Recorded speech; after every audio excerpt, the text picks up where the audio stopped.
A World of Silver by Petrasek, read by Julie Nováková, a Kickstarter excerpt for Life Beyond Us.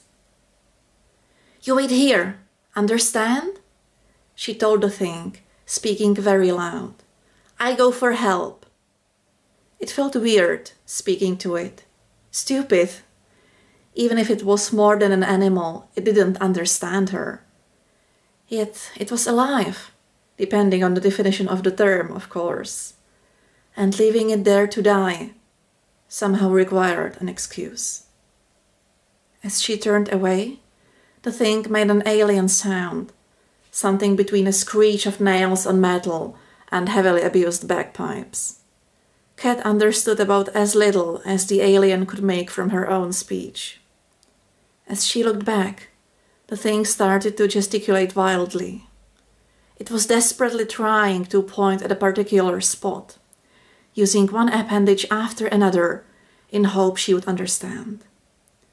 Once she looked, it was trivial. The chamber was leaking. It was probably scared to death. Kat would be in its place. It didn't know the human air was already gone. Or perhaps even the lingering traces were enough. Oxygen was a poison to it. With a sigh, she foam-sealed the leak. The life support was beyond repair, but the nitrogen tank was intact, and she used it to manually increase the pressure in the chamber to prevent anything from getting inside for some time. Just putting off the inevitable. But the alien had also saved her life, although unwittingly. The seat in the cargo bay was intended for Danny, not her. Only when it became clear that the capricious apparatus of the chamber she'd hurriedly put together would need attendance much more than the rather stoic alien, they switched places in the last minute before entry. Now, Danny and the crew were probably all dead. The ship suddenly shook with unsettling rumbling, throwing Kat off balance. Still shaken, she stood up and hastened her preparations to leave. The Azhar was pressed to the window, agitated. It tapped the glass, trying to get her attention, as if it knew.